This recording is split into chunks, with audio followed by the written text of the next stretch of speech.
HCGers, HCG Berry Babe, or just Berry Babe, I guess now on YouTube. Still HCG Berry Babe on Facebook. Haven't been around a whole lot. Sorry about that. I've been catching up on vlogs. And yeah, there's been HCG drama. I came on a while ago and was back on the pellets and did really well. I went from mid 180s to like 172 and then got stupid and ate my way back up again to 185.6. Been back on the pellets since 4/6, and I'm down, today I was 175.9, and here's my graph because you can see, I think this was all that bloat, and now it's slowing down. But I do mop, but I wasn't doing good mop. So today, so far, I've done good mop, so I'm hoping to see a whoosh. What I've done is I gained 30 pounds from my LIW. Maintenance is hard. Never done it right.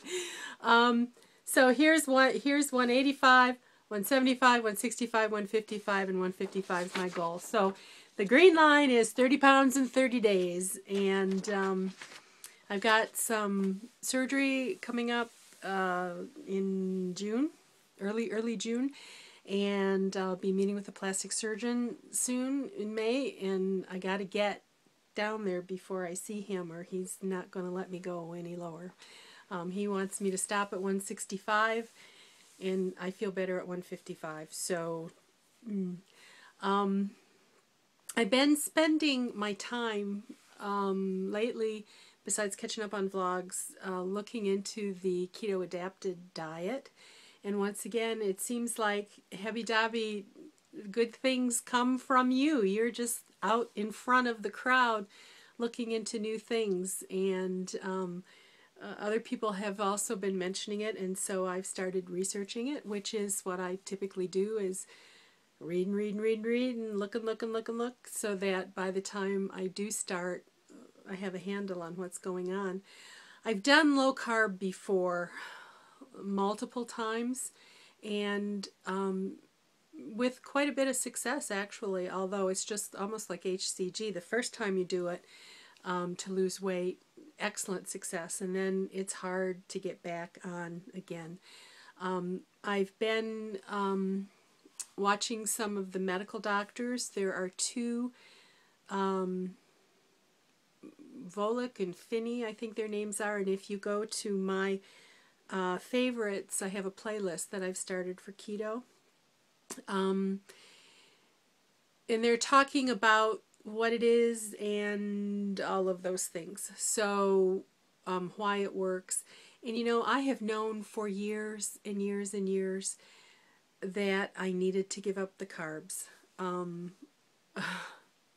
have known. In about 92, 93, I was diagnosed with diabetes, was on insulin for a while. After this last surgery, it resolved the diabetes. I'm not down to incredibly low levels. They are acceptable, but I certainly would like to have low blood sugars. Don't know. I know one doctor calls it carb intolerant. You know, if you're glucose intolerant, you stop eating glucose. Not glucose. If you're gluten intolerant, you stop eating gluten. Yeah, I'm carb intolerant. I have insulin sensitivity. I have leptin sensitivity, not sensitivity, failure. I mean, I think I'm in adrenal failure. I mean, just my hormones are way out of whack. And I've always felt better when I put down the carbs. So I'm not going to be playing with it until I get to goal. I'm going to be learning what I can. However, I am trying to cut the carbs because, to be honest, you know, crunchy, salty things, I slip them in there when I'm not supposed to. I'm doing, on my mop, yogurt with strawberries. and apple sometimes. So there are carbs there, but as of today, I'm trying real hard. There are a few carbs in the Quest bar. There are a few carbs in the protein supplement that I use, powdered unjury. So I'm looking at the keto guidelines. It's like, whoa, that's low, and I'm not a veggie eater. One of the reasons I'm so fat, I can't have spinach. Like you guys eating those spinach smoothies? I don't know. In my, I'm still subbing at the transition center, and one of the things on the docket is fish tacos, and she's going to have the group peel an avocado, and I've never done that. And you guys all talk about how wonderful avocado is. Never tried it. So we had a little garlic fiasco. I've never used real garlic, where the recipe called for 2 garlic cloves. So I sent one of the students, these are adult CI students, to the kitchen, and they came back with 2 garlics. So we got online and figured out how to smash them, and she starts peeling and peeling and peeling. 45 minutes later, the teacher, who is in charge of the kitchen part, because we all have different areas we're in charge of, comes over and says, "Whoa, I really smell like garlic." And she says, "How much garlic are you using?" And I said, "Well, they said 2 cloves, 2 teeny little slivers." And we were going to have mashed potatoes with 2 garlics, 2 whole garlics. So I said, "Okay, I guess we better get out the iPad and learn about avocados." And the teacher she's kind of young, and she kind of grinned. She says, "Well, I wondered about you." So not adventurous in eating, but looking at this keto, it's like, if I don't do avocados, I don't know. I do lots of butter, but I always put butter on bread and butter on potatoes and butter on corn, and you can butter fish and you can butter steak, but I don't know.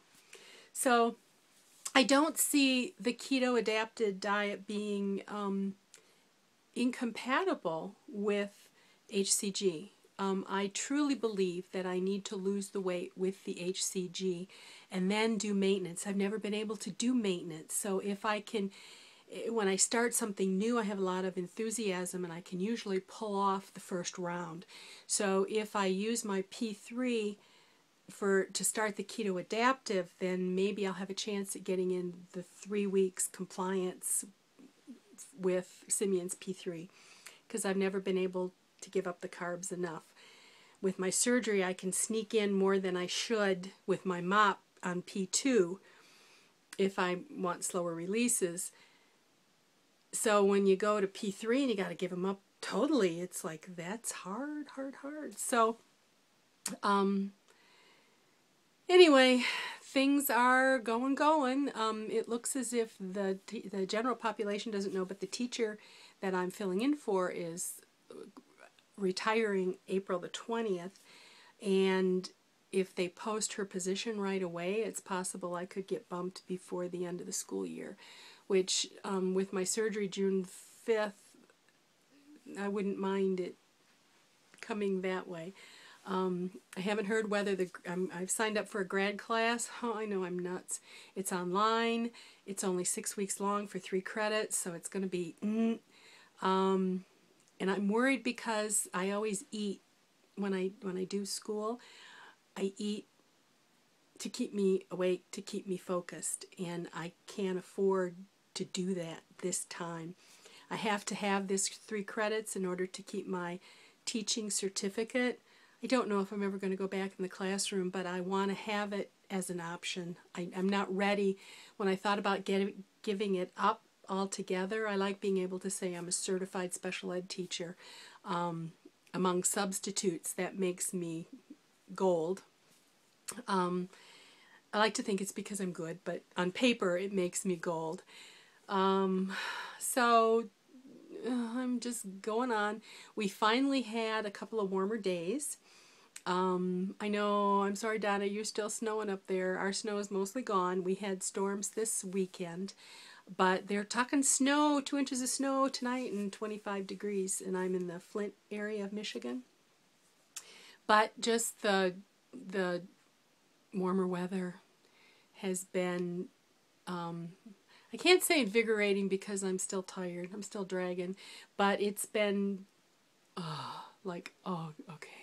I can, I can mosey outside. I can, we had a 30-foot trailer.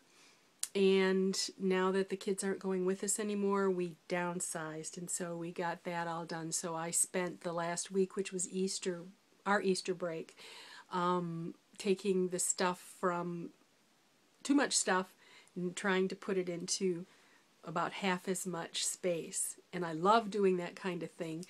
But it's like, okay, trying to now, my husband and I, he was gone this weekend, so we didn't go away for any time on the break.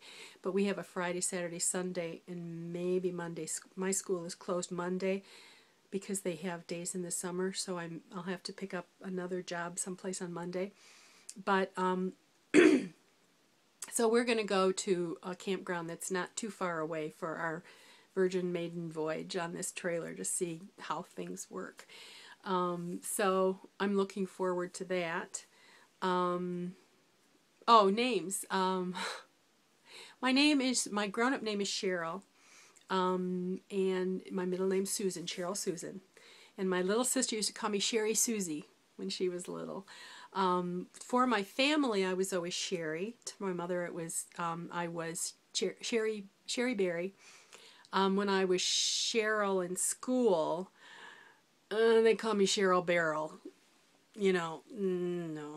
I had my name written next to the hippopotamus in the world book that was in the room when I was in the 4th grade. And when I was in high school, I was sometimes referred to as Water Buffalo walking down the hall. Not good memories. There's sort of I was Sherry, maiden name. And then when I got married, I changed to Cheryl because it was more grown up. I too took my maiden name and made it my middle name when I got married. I got married in 1975, and when I sort of teased my husband about not taking his name, he pouted. So I took his name, and my college degrees are all in my married name. I've been this married name longer than I was my solo name. So because my name is spelled Cheryl, and I used Sherry a lot, when I would write it, when they taught you cursive in the old days, when you made an R, you made your hump, and then when you made your Y, you came up and made another hump. So teachers often thought my name was Cherry, and so they would call me Cherry. Didn't like that. During college, when we went through kind of a dirty girl phase, but I never was a dirty girl. It was Cherry Sherry. My husband calls me Hun, and if he calls me Sherry, it kind of jerks me. People who knew me before I was married or were family friends call me Sherry. People who met me after call me Cheryl, and I introduce myself as Cheryl. Sherry is kind of like, I don't tell people that because I've been Cheryl since 1975. So, I plan to be on more with good news. I'm trying for that 30 pounds in 30 days. And when I did the best, I was vlogging all the time. So, I'm going to do my best. I appreciate those of you that do vlog regularly. There's not enough thanks to you for that. I'm getting close, and I won't be able to upload this if I don't stop. So, that's all for now. Bye.